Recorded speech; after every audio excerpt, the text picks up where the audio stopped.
13 leçons que révèle le livre de la vie, qui montera au ciel et qui restera sur terre. Il existe un moment que personne ne peut éviter, un moment où tout s'arrête, où le bruit de la vie disparaît, où les justifications, les excuses, les apparences n'ont plus aucune valeur.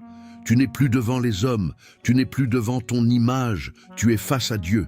Et la Bible dit ceci dans le livre de l'Apocalypse, chapitre 20, versets 12 à 13. « Et je vis les morts, les grands et les petits, qui se tenaient devant le trône. Des livres furent ouverts, et un autre livre fut ouvert, celui qui est le livre de vie. Et les morts furent jugés selon leurs œuvres, d'après ce qui était écrit dans ces livres. Ce jour-là, il n'y aura pas de débat, il n'y aura pas de comparaison, il n'y aura pas de seconde chance, seulement une révélation.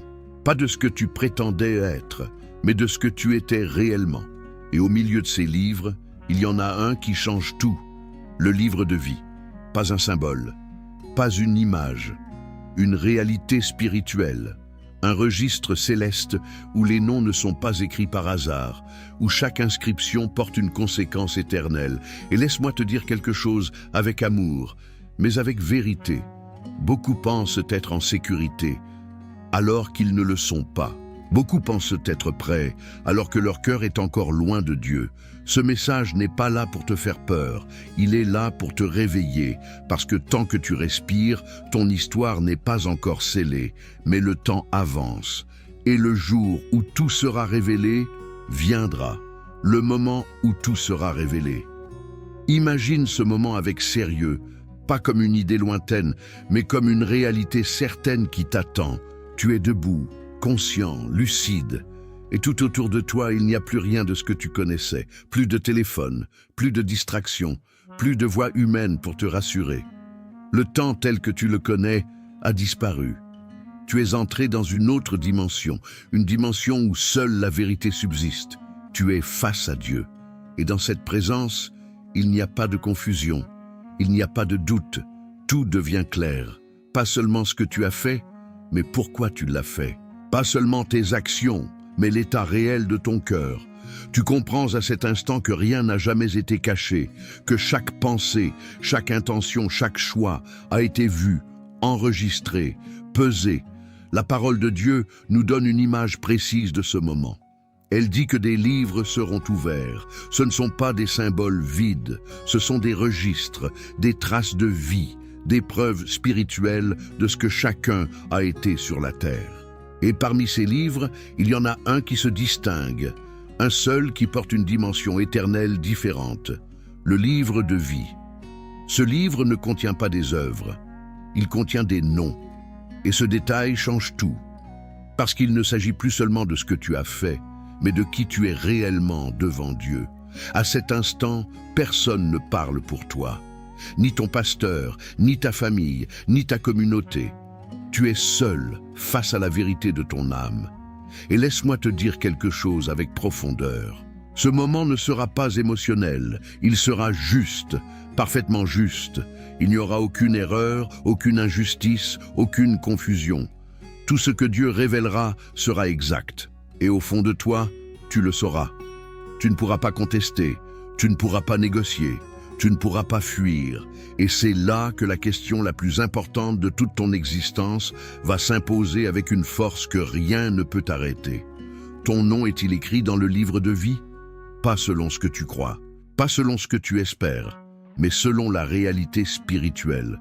Beaucoup vivent aujourd'hui avec une assurance qui n'est pas fondée. Ils pensent que leur vie suffit, que leur moralité suffit, que leur foi, même superficielle, suffit. Mais ce jour-là, tout ce qui est faux sera balayé. Il ne restera que ce qui est vrai. Et ce qui est troublant, c'est que ce moment n'est pas réservé à une catégorie de personnes. Il concerne tout le monde, les grands et les petits, les visibles et les invisibles, ceux que l'on admire et ceux que l'on oublie. Personne n'échappe à ce rendez-vous. Tu y seras, et moi aussi. Ce n'est pas une possibilité, c'est une certitude. Alors pourquoi en parler maintenant? Parce que ce moment ne se prépare pas ce jour-là. Il se prépare aujourd'hui, dans tes décisions, dans ton cœur, dans ta relation avec Dieu. Chaque jour que tu vis est une opportunité de t'aligner avec cette réalité. Chaque instant est une chance de repositionner ta vie, de revenir à Dieu, de laisser sa vérité transformer ton cœur. Mais attention, le temps que tu crois posséder n'est pas garanti. Tu peux repousser, tu peux ignorer, tu peux te dire que tu verras plus tard. Mais plus tard n'est pas une promesse, c'est une illusion. Et c'est pour cela que ce message est direct. Parce que Dieu ne veut pas te surprendre, il veut te préparer, il ne veut pas te condamner. Il veut te réveiller. Ce moment où tout sera révélé n'est pas là pour te détruire. Il est là pour établir la vérité éternelle. Et cette vérité commence maintenant, dans la manière dont tu vis, dont tu crois, dont tu réponds à l'appel de Dieu. Alors pose-toi cette question, honnêtement, sans détour. Si ce moment arrivait aujourd'hui, serais-tu prêt? Ce livre que tu ne vois pas, mais qui te connaît. Il y a une réalité spirituelle que beaucoup ignorent, non pas parce qu'elle est cachée, mais parce qu'elle est invisible. Tu vis chaque jour, tu fais des choix, tu avances, tu parles, tu crois parfois être seul dans tes décisions. Pourtant, il existe un livre qui te connaît déjà mieux que toi-même. Ce livre n'est pas sur la terre, il n'est pas entre les mains des hommes, et pourtant, il contient une vérité sur ta vie que personne ne peut modifier. Le livre de vie. Tu ne l'as jamais vu, mais il existe. Tu ne l'as jamais touché, mais il porte ton nom ou son absence. Et c'est là que le sérieux commence. Parce que tu peux ignorer ce livre, mais ce livre, lui, ne t'ignore pas.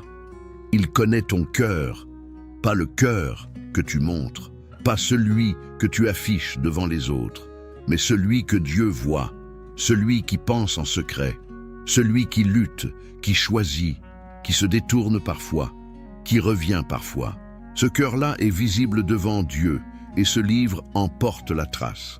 La Bible ne présente pas ce livre comme une idée poétique, elle le présente comme une réalité céleste. Dans le livre de l'Apocalypse, il est clairement écrit qu'un livre existe et que seuls ceux dont le nom est inscrit dans ce livre entrent dans la vie éternelle. Cela signifie quelque chose de très fort. Ton éternité n'est pas décidée par ton ressenti. Elle n'est pas décidée par ton appartenance religieuse. Elle n'est pas décidée par ton passé ou ton environnement. Elle est liée à une réalité spirituelle que Dieu seul valide. Et ce livre est déjà ouvert, pas dans le futur, maintenant. Cela veut dire que pendant que tu vis, pendant que tu respires, pendant que tu regardes cette vidéo, quelque chose se joue déjà. Tu n'attends pas le jugement pour découvrir ton état. Tu es déjà inscrit ou pas encore. Et cette pensée doit t'arrêter un instant. Parce que beaucoup vivent comme si tout se décidait à la fin. Mais la vérité, c'est que tout se construit aujourd'hui. Chaque décision que tu prends, chaque orientation de ton cœur, chaque réponse que tu donnes à Dieu, tout cela participe à une réalité invisible, mais bien réelle. Tu peux tromper les hommes, tu peux convaincre ton entourage, tu peux même te convaincre toi-même, mais tu ne peux pas tromper ce livre, parce que ce livre n'enregistre pas ce que tu dis. Il révèle ce que tu es. Et c'est là que le message devient personnel, pas général, pas théorique, personnel, parce que tu peux entendre ce message et penser aux autres. Tu peux te dire que cela concerne ceux qui vivent dans le péché, ceux qui sont loin de Dieu, ceux qui ne croient pas. Mais laisse-moi te dire la vérité avec amour. Ce livre te concerne toi. Il ne compare pas les vies, il ne mesure pas les apparences. Il établit une réalité individuelle, ton nom ou son absence. Et la question n'est pas de savoir si tu crois en ce livre. La question est de savoir si ta vie est alignée avec celui qui l'a écrit. Parce que Dieu ne t'appelle pas à vivre dans l'ignorance, il t'appelle à vivre dans la vérité. Et cette vérité commence par reconnaître que même si tu ne vois pas ce livre, lui te voit et il te connaît. Ton nom n'est pas inscrit par hasard. Il y a une idée très répandue, presque silencieuse, que beaucoup portent sans même s'en rendre compte. L'idée que le ciel est une destination automatique, que croire vaguement, être une bonne personne ou simplement espérer suffit pour être inscrit dans le livre de vie. Mais la vérité est plus profonde et plus exigeante. Ton nom n'est pas inscrit par hasard. Il n'y a rien d'automatique dans ce registre céleste, rien d'hérité, rien de culturel. Tu ne deviens pas inscrit parce que tu es né dans une famille chrétienne. Tu ne deviens pas inscrit parce que tu fréquentes une église. Tu ne deviens pas inscrit parce que tu connais Dieu de loin. Dieu ne fonctionne pas par proximité, il fonctionne par vérité. Et la vérité, c'est que l'inscription dans le livre de vie est le résultat d'une réponse réelle à Dieu.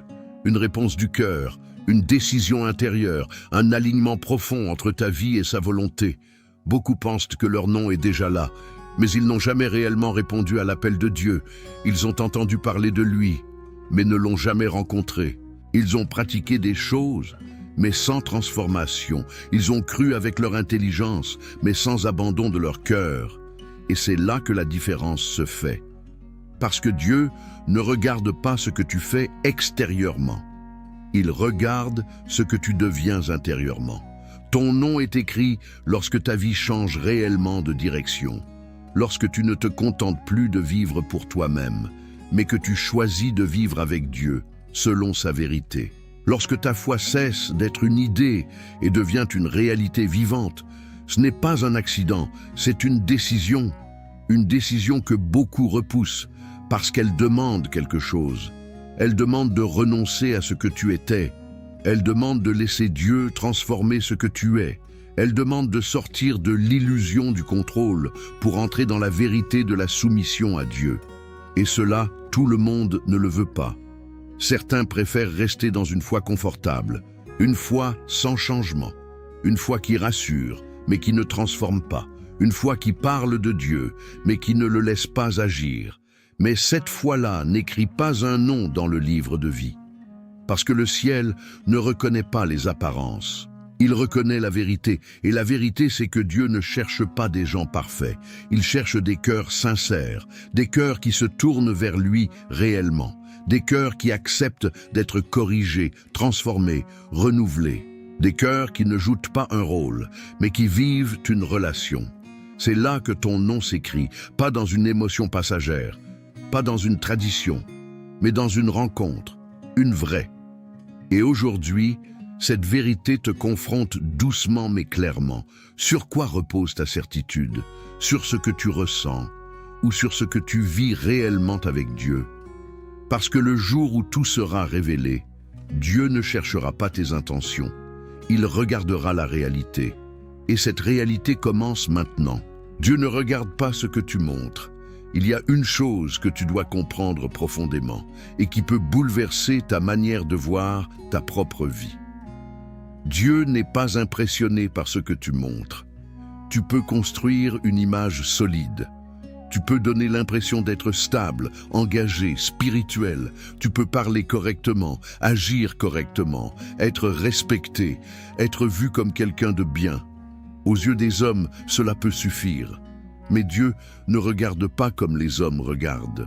La Bible dit clairement dans le premier livre de Samuel, chapitre 16, verset 7, « L'homme regarde à ce qui frappe les yeux, mais l'Éternel regarde au cœur. » Et ce cœur dont il est question, ce n'est pas celui que tu présentes, c'est celui que tu caches. Celui qui pense en silence, celui qui choisit dans l'ombre, celui qui sait quand tu es aligné et quand tu ne l'es pas. C'est là que tout se joue, parce que tu peux être visible sur la terre et absent dans le ciel. Tu peux avoir une activité religieuse intense, sans relation réelle avec Dieu. Tu peux servir, parler, chanter, prier, et pourtant ne jamais avoir laissé Dieu transformer ton cœur en profondeur. Et c'est ce qui rend ce sujet si sérieux. Parce que beaucoup confondent mouvement et transformation. Ils pensent que faire des choses pour Dieu équivaut à être avec Dieu. Mais ce n'est pas la même chose. Dieu ne cherche pas des performances, il cherche une vérité intérieure. Il ne regarde pas combien de fois tu pries, il regarde si ton cœur est réellement tourné vers lui. Il ne regarde pas combien tu connais sa parole, il regarde si cette parole vit en toi. il ne regarde pas ton image, il regarde ton authenticité. Et cela change tout, parce que cela signifie que tu ne peux pas construire ta sécurité sur ce que les autres voient. Tu ne peux pas te rassurer avec ton apparence spirituelle. Tu ne peux pas te cacher derrière ton rôle, ta position ou ton engagement. Tout cela peut tromper les hommes, mais jamais Dieu. Et ce moment dont nous avons parlé, ce moment où tout sera révélé, va exposer cette réalité avec une clarté totale. Il ne révélera pas ton activité, il révélera ton cœur. Et c'est pour cela que ce message n'est pas là pour te juger. Il est là pour t'aider à t'examiner, pas à te comparer aux autres, mais à regarder honnêtement ta relation avec Dieu. Est-elle réelle? Est-elle vivante? Est-elle profonde? Ou est-elle simplement visible? Parce que ce que tu montres aujourd'hui peut t'impressionner, mais ce que tu es réellement déterminera ton éternité, ce qui efface un nom sans bruit. Il y a des choses qui détruisent une vie spirituelle de manière brutale, mais ce n'est pas ce qui est le plus dangereux. Le plus dangereux, c'est ce qui se passe sans bruit. Tu ne te réveilles pas un matin en décidant de t'éloigner de Dieu. Tu ne choisis pas consciemment de perdre sa présence. Cela ne se fait pas en un instant spectaculaire. Cela se fait lentement, presque imperceptiblement. Un jour, tu pries un peu moins. Un autre jour, tu ressens moins le besoin de chercher Dieu. Puis, certaines choses que tu refusais deviennent tolérables, puis normales. Et sans t'en rendre compte, ton cœur commence à se refroidir. Ce n'est pas une rébellion ouverte. C'est une indifférence qui s'installe. Et c'est là que le danger est profond. Parce que tu continues à vivre. Tu continues peut-être même à pratiquer certaines choses. Tu continues à apparaître comme quelqu'un de stable. Mais à l'intérieur, quelque chose a changé. La sensibilité à Dieu diminue. La conviction disparaît. La présence de Dieu n'est plus recherchée comme avant. Et ce processus est silencieux. Personne ne le voit. Mais Dieu, lui, le voit. La Bible nous avertit dans le livre de l'Apocalypse, chapitre 3, verset 5, « Celui qui vaincra sera revêtu de vêtements blancs. Je n'effacerai point son nom du livre de vie. » Ce verset révèle quelque chose de sérieux. Un nom peut être effacé. Pas par accident, pas injustement, mais à cause d'un état du cœur qui s'éloigne progressivement de Dieu. Et ce qui est frappant, c'est que cela ne commence pas par un grand péché.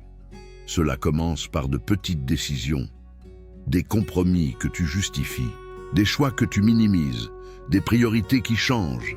Et peu à peu, ce qui était vivant devient fragile, ce qui était fort devient instable, ce qui était clair devient confus. Et tu ne t'en rends pas toujours compte, parce que tout cela se fait sans bruit. C'est pour cela que Jésus dit dans l'Évangile selon Matthieu, chapitre 24, verset 12, « Et parce que l'iniquité se sera accrue, la charité du plus grand nombre se refroidira. » Ce refroidissement est réel, et il est dangereux.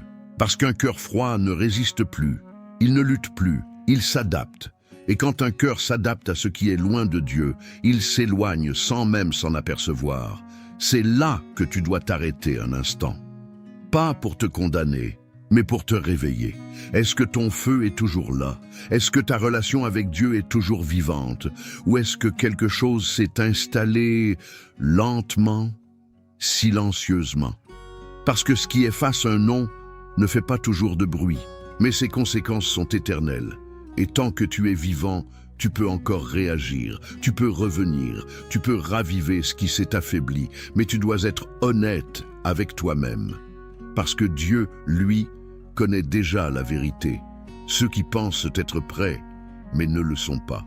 Il y a une illusion qui est plus dangereuse que le péché visible. C'est l'illusion d'être prêt. Tu peux être convaincu que tout va bien. Tu peux avoir une forme de paix, une assurance intérieure qui te dit que tu es du bon côté, que tu es en règle avec Dieu, que ton éternité est déjà sécurisée. Et pourtant, être complètement à côté de la vérité. C'est cela qui rend ce sujet si sérieux. Parce que ce ne sont pas seulement ceux qui sont loin de Dieu qui sont en danger. Ce sont aussi ceux qui pensent être proches, sans l'être réellement. Jésus l'a dit avec une clarté qui dérange dans l'Évangile selon Matthieu, chapitre 7, versets 21 à 23. « Ceux qui me disent « Seigneur, Seigneur » n'entreront pas tous dans le royaume des cieux, mais celui-là seul qui fait la volonté de mon Père qui est dans les cieux. Plusieurs me diront en ce jour-là, « Seigneur, Seigneur, n'avons-nous pas prophétisé par ton nom? N'avons-nous pas chassé des démons par ton nom? Et n'avons-nous pas fait beaucoup de miracles par ton nom?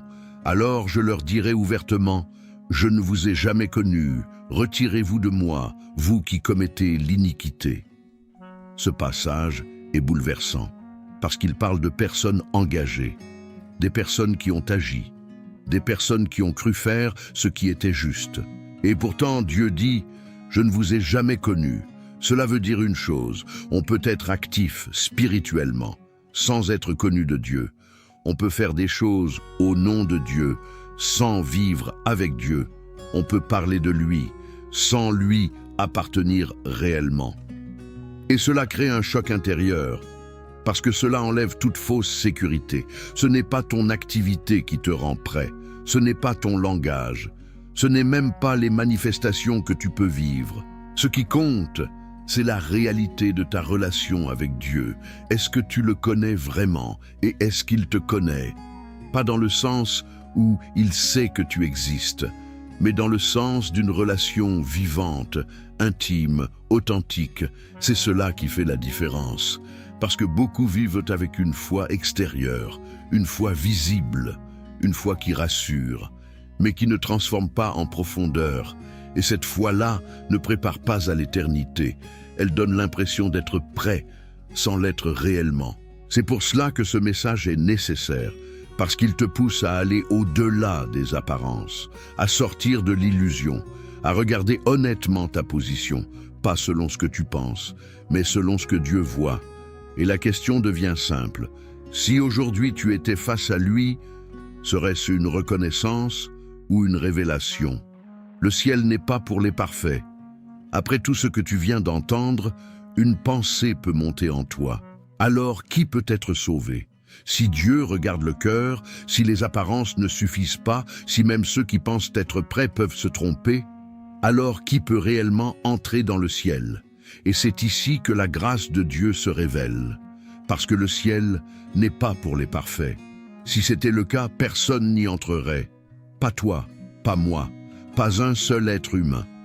La Bible dit dans l'Épître aux Romains, chapitre 3, verset 23, « Car tous ont péché et sont privés de la gloire de Dieu. » Tous. Cela signifie que personne ne peut se présenter devant Dieu en disant « Je suis digne par moi-même ».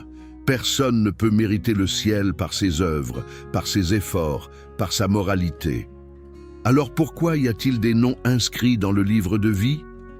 Parce que Dieu a ouvert un chemin qui ne dépend pas de ta perfection, mais de sa grâce. Dans l'Évangile selon Jean, chapitre 3, verset 16, il est écrit « Car Dieu a tant aimé le monde qu'il a donné son Fils unique, afin que quiconque croit en lui ne périsse point, mais qu'il ait la vie éternelle. » Ce verset change tout, parce qu'il te révèle que le ciel n'est pas réservé à une élite spirituelle. Il est accessible à ceux qui croient réellement. Mais attention, croire ne signifie pas simplement accepter une idée. Croire, c'est s'abandonner. Croire, c'est reconnaître que tu ne peux pas te sauver toi-même. Croire, c'est laisser Jésus-Christ devenir le centre de ta vie. C'est là que la grâce agit. Elle ne te rend pas parfait, elle te transforme. Elle ne nie pas ton passé, elle le rachète. Elle ne te laisse pas comme tu es. Elle te change de l'intérieur. Et c'est cela qui inscrit ton nom dans le livre de vie. Pas ta performance, pas ton image, mais ta relation avec Jésus. C'est une bonne nouvelle, parce que cela signifie que peu importe d'où tu viens, peu importe ce que tu as fait, peu importe ton histoire, il y a un accès. Mais cette bonne nouvelle contient aussi une responsabilité, parce que la grâce n'est pas une excuse pour rester le même. Elle est une invitation à changer, à te tourner vers Dieu, à vivre avec lui, à entrer dans une relation vraie. Et c'est là que tout se joue, parce que le ciel n'est pas pour les parfaits, mais il est pour ceux qui acceptent d'être transformés. Mais il est fermé à ceux qui refusent de changer. La grâce ouvre la porte, mais elle ne force personne à entrer. Et c'est là que beaucoup se trompent. Ils entendent parler de l'amour de Dieu, du pardon, de la miséricorde, et ils pensent que tout est déjà acquis, que Dieu comprend, que Dieu accepte tout, que Dieu s'adapte à leur manière de vivre. Mais ce n'est pas ce que la Bible enseigne. Dieu pardonne, mais il ne valide pas le refus de changer. Il tend la main, mais il ne pousse personne. Il appelle, mais il respecte la réponse. Dans l'Évangile selon Luc chapitre 13, verset 3, Jésus dit clairement « Si vous ne vous repentez, vous périrez tous également ». Ce n'est pas une menace, c'est une vérité. La repentance n'est pas une option spirituelle, c'est une condition, pas pour mériter l'amour de Dieu, mais pour entrer dans la transformation que cet amour produit. Et c'est ici que le cœur humain résiste, parce que changer demande quelque chose. Changer demande d'abandonner certaines habitudes. Changer demande de reconnaître ce qui n'est pas aligné. Changer demande d'accepter que tout en toi n'est pas juste. Et cela dérange. Alors certains préfèrent rester comme ils sont. Ils veulent Dieu sans transformation. Ils veulent le ciel sans renoncement. Ils veulent la paix sans obéissance. Mais cela ne fonctionne pas. Parce que le ciel n'est pas seulement un lieu. C'est une réalité spirituelle. Et cette réalité est incompatible avec un cœur qui refuse Dieu. Ce n'est pas Dieu qui ferme la porte par dureté. C'est l'homme qui la garde fermée par refus. Un cœur endurci ne peut pas entrer dans la présence de Dieu. Pas parce que Dieu rejette, mais parce que ce cœur ne veut pas se soumettre. Et c'est là que le message devient direct. Tu ne peux pas rester le même et espérer une destination différente. Tu ne peux pas vivre selon tes propres règles et attendre le résultat de l'obéissance. Tu ne peux pas ignorer Dieu aujourd'hui et vouloir sa présence demain. Il y a une cohérence spirituelle que tu ne peux pas contourner. Et Dieu, dans son amour, te donne encore la possibilité de répondre. Pas demain, aujourd'hui. Parce que tant que tu respires, la porte est ouverte. Mais si tu refuses de changer, ce n'est pas Dieu qui t'éloigne, c'est ton choix qui te sépare. Et ce choix a une conséquence éternelle, les signes que ton nom est écrit. Après tout ce que tu viens d'entendre, une question naturelle s'impose. Comment savoir ? Pas selon tes émotions, pas selon tes impressions, mais selon une réalité claire, observable, vivante, parce que Dieu ne te laisse pas dans le flou. Il ne joue pas avec ton éternité, il te donne des repères, pas des critères religieux, des signes de vie. Quand ton nom est écrit dans le livre de vie, quelque chose change en toi, pas en surface, en profondeur. Ce n'est pas une perfection immédiate, mais une transformation réelle qui commence à se manifester. La première chose, c'est un cœur qui se tourne vers Dieu, pas seulement dans les moments difficiles, pas seulement quand tu en as besoin, mais un désir sincère de le connaître, de l'écouter, de marcher avec lui. Ce n'est plus une obligation, c'est une relation. Ensuite, il y a une sensibilité nouvelle. Ce qui ne te dérangeait pas avant commence à te parler. Ce qui était normal devient inconfortable. Tu ressens une conviction intérieure, pas pour te condamner, mais pour te corriger. C'est le signe que Dieu agit en toi.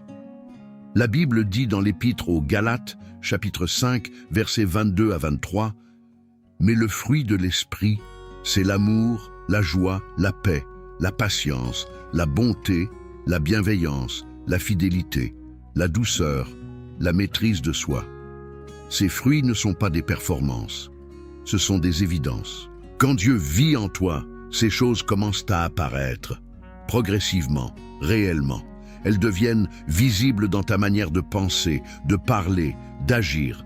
Et il y a aussi une lutte. Oui, une lutte. Parce que lorsque ton nom est écrit, tu ne deviens pas parfait. Mais tu ne peux plus vivre comme avant sans ressentir un conflit intérieur. Il y a quelque chose en toi qui refuse de retourner en arrière, qui cherche à avancer, qui veut plaire à Dieu. Cette lutte est un signe de vie. Un cœur mort ne lutte pas, un cœur vivant se bat. Et puis il y a un autre signe, plus profond encore, une paix, Pas une paix basée sur les circonstances, pas une paix fragile, mais une assurance intérieure que tu appartiens à Dieu, une certitude qui ne vient pas de toi, mais de lui. La Bible dit dans l'Épître aux Romains, chapitre 8, verset 16, « L'Esprit lui-même rend témoignage à notre esprit que nous sommes enfants de Dieu. » Ce témoignage est réel. Il ne s'explique pas toujours avec des mots, mais il se vit, et c'est là que tu dois être honnête avec toi-même. Est-ce que ces signes sont présents dans ta vie? Pas parfaitement, mais réellement, parce que ce n'est pas une checklist, c'est une réalité vivante. Et si ces signes sont là, même de manière simple, même en croissance, alors c'est que Dieu est déjà à l'œuvre en toi. Et cela change tout. Les signes que tu es en danger.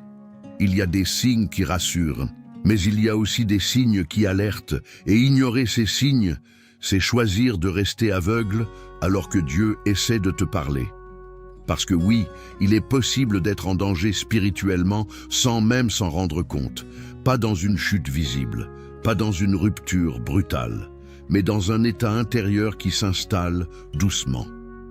Le premier signe, c'est l'indifférence. Tu entends la parole de Dieu, mais elle ne te touche plus comme avant. Tu pries, mais sans profondeur. Tu écoutes, mais sans transformation. Ce qui autrefois réveillait ton cœur devient ordinaire. Et cela ne te dérange même plus. C'est là que le danger commence. Parce qu'un cœur qui ne réagit plus est un cœur qui s'éloigne. Ensuite, il y a l'absence de conviction. Tu peux vivre certaines choses, faire certains choix, entrer dans des compromis et ne plus ressentir cette voix intérieure qui te corrigeait autrefois. Ce qui était clair devient flou. Ce qui était juste devient négociable. Et tu t'adaptes, sans lutte, sans résistance, sans question. Mais cette absence de réaction n'est pas un signe de paix, c'est un signal d'alarme. Parce que lorsque Dieu agit dans une vie, il y a une sensibilité, il y a une correction, il y a une direction. Et quand cela disparaît, cela signifie que quelque chose s'est affaibli. Il y a aussi la division intérieure. Tu crois en Dieu, mais ta vie ne suit pas. Tu veux avancer, mais tu gardes certaines zones que tu refuses de laisser à Dieu. Tu fais des compromis que tu justifies. Tu vis avec une double réalité, une foi d'un côté, une autre vie de l'autre. Et avec le temps, cette division devient normale. Mais elle n'est pas sans conséquence. Parce qu'un cœur divisé ne peut pas rester stable. Il finit toujours par pencher d'un côté. Et si ce côté n'est pas Dieu, alors l'éloignement devient inévitable. Il y a encore un signe que beaucoup ignorent, l'absence de soif. Tu ne ressens plus ce désir de chercher Dieu. Tu peux vivre sans sa présence, sans que cela te manque. Tu ne ressens plus le besoin de t'approcher, de comprendre, de grandir.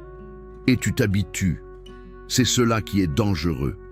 Parce que tu continues à vivre, mais sans relation réelle. Et c'est là que tu dois t'arrêter. Pas pour te condamner, mais pour te réveiller. Ces signes ne sont pas là pour te faire peur. Ils sont là pour te montrer une réalité. Parce que Dieu ne veut pas que tu avances vers un danger sans le voir. Il veut t'ouvrir les yeux. Et tant que tu reconnais ces signes, tant que tu es encore capable de t'examiner, tant que tu entends encore cette voix qui te parle, il est encore temps. Mais il faut réagir. Parce que rester dans cet état, c'est avancer lentement vers une distance que tu ne pourras plus combler. Le moment où il sera trop tard. Il y a une vérité que beaucoup préfèrent éviter, pas parce qu'elle est compliquée, mais parce qu'elle est définitive. Il y aura un moment où il sera trop tard. Pas trop tard pour comprendre, pas trop tard pour regretter, mais trop tard pour changer. Et ce moment ne ressemblera pas à ce que tu imagines. Il ne viendra pas forcément avec des signes visibles, avec une alerte claire, avec une préparation progressive. Il peut venir dans un instant ordinaire, un jour comme un autre, un moment où tu penses encore avoir du temps, mais le temps ne t'appartient pas. La Bible dit dans l'Évangile selon Matthieu chapitre 24 verset 44, « C'est pourquoi vous aussi tenez-vous prêts, car le Fils de l'homme viendra à l'heure où vous n'y penserez pas. » Ce verset révèle quelque chose de très fort. Ce jour ne prévient pas. Tu ne recevras pas un message, Tu ne seras pas averti à l'avance. Tu ne pourras pas dire « laisse-moi encore un peu de temps ». Parce que ce moment n'est pas négociable et il concerne deux réalités. La fin de ta vie ou le retour de Jésus-Christ. Dans les deux cas, le résultat est le même. Ta position devient définitive. Ce que tu es à cet instant détermine ton éternité. Et c'est là que beaucoup se trompent. Ils pensent qu'ils auront toujours une opportunité de revenir, qu'ils pourront changer plus tard, qu'ils pourront s'approcher de Dieu au moment voulu. Mais la vérité, c'est que personne ne choisit le moment. Et lorsque ce moment arrive, tout est déjà fixé. Il n'y a plus de transformation possible, plus de repentance, plus de repositionnement, seulement une conséquence. Et cette réalité doit t'amener à réfléchir profondément. Pas avec peur, mais avec lucidité. Parce que si tu sais que ce moment existe, alors tu comprends que remettre à demain est un risque. Un risque que personne ne peut contrôler. C'est pour cela que Dieu appelle aujourd'hui. Pas pour t'angoisser, mais pour te préparer. Il ne veut pas que tu sois surpris, il veut que tu sois prêt. Et être prêt, ce n'est pas une émotion, ce n'est pas une intention. C'est un état du cœur aligné avec Dieu, une relation vivante, une décision claire. Et cette décision ne se prend pas quand il est trop tard, elle se prend maintenant. Parce que le moment où tout sera figé viendra, et ce jour-là, il ne sera plus question de vouloir changer, mais de constater ce que tu es devenu. Comment être sûr aujourd'hui? Après tout ce que tu as entendu, il reste une question essentielle, pas théorique, pas lointaine, concrète. Comment être sûr aujourd'hui? Pas dans l'incertitude, pas dans l'espoir fragile, mais dans une assurance réelle, profonde, stable. Parce que Dieu ne t'appelle pas à vivre dans le doute. Il ne joue pas avec ton éternité. Il te montre un chemin clair.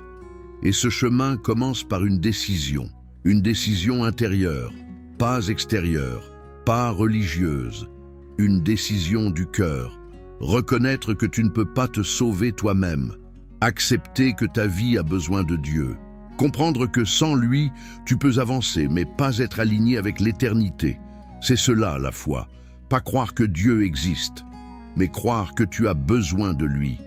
La Bible dit dans l'Épître aux Romains, chapitre 10, verset 9, « Si tu confesses de ta bouche le Seigneur Jésus, et si tu crois dans ton cœur que Dieu l'a ressuscité des morts, tu seras sauvé. » Ce verset ne parle pas d'une formule, il parle d'un engagement. Confesser Jésus, c'est reconnaître son autorité sur ta vie. Ce n'est plus toi qui décides seul. Ce n'est plus toi qui définis ce qui est bien ou mal. Tu acceptes de te soumettre à Dieu. Et croire dans ton cœur, ce n'est pas une émotion. C'est une conviction qui transforme. Cela te pousse à changer, à abandonner ce qui ne plaît pas à Dieu, à rechercher sa présence, à vivre différemment. Et c'est là que la repentance entre en jeu. Pas comme une obligation, mais comme une réponse. Tu reconnais ce qui n'est pas juste. Tu décides de t'en détourner. Tu choisis d'avancer dans une nouvelle direction. Et Dieu ne te rejette pas dans ce processus. Il t'accueille, il te transforme, il te relève. Et cette transformation devient la preuve que ta foi est réelle. Parce que la foi qui sauve n'est pas une idée. C'est une vie qui change. Et cette vie se construit dans une relation. Pas une relation distante, pas une relation occasionnelle. Une relation vivante avec Dieu. Tu lui parles, tu l'écoutes, tu avances avec lui, tu grandis. Et au milieu de cette relation, quelque chose s'installe. Une assurance, pas basée sur tes efforts, mais sur ce que Dieu fait en toi. Tu sais que tu lui appartiens, tu sais que ton cœur est aligné, tu sais que ta vie est entre ses mains. Et cette assurance ne te rend pas passif, elle te rend vigilant. Parce que tu veux rester dans cette relation, tu veux avancer, tu veux grandir, alors la question devient simple, pas compliquée, pas inaccessible. Est-ce que ta foi est réelle? Est-ce que ta vie est alignée? Est-ce que ta relation avec Dieu est vivante aujourd'hui? Parce que c'est aujourd'hui que tout se joue. Pas demain, pas plus tard, maintenant. Ton nom peut encore être écrit. Il y a une vérité que tu ne dois jamais oublier. Tant que tu respires, rien n'est encore figé.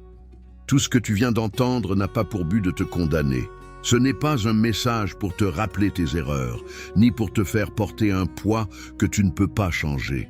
C'est un appel vivant, un appel urgent, un appel rempli d'espoir, parce que même si ton cœur s'est éloigné, même si tu reconnais aujourd'hui que certaines choses ne sont pas alignées, même si tu te rends compte que ta relation avec Dieu n'est pas réelle comme elle devrait l'être, il y a encore une possibilité. Ton nom peut encore être écrit. Dieu n'est pas fermé. Il n'est pas distant. Il n'attend pas que tu sois parfait. Il attend que tu viennes tel que tu es, mais avec un cœur sincère.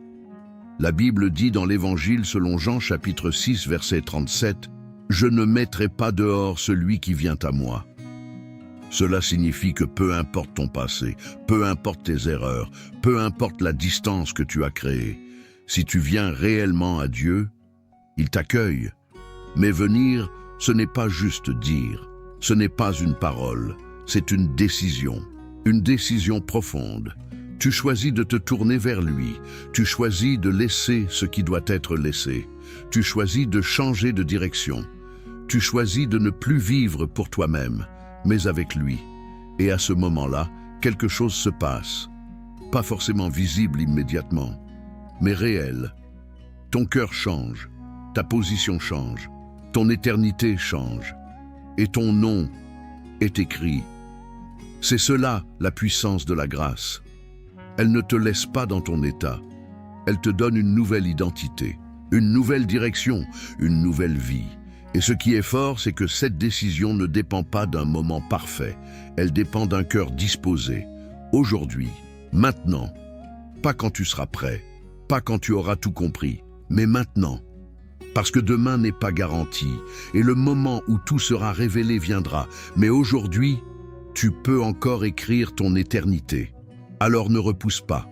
Ne laisse pas ce message devenir une émotion passagère. Prends une décision. Tourne-toi vers Dieu, ouvre ton cœur, et laisse-le faire ce que toi, tu ne peux pas faire, parce que le ciel n'est pas fermé, mais il n'attendra pas éternellement.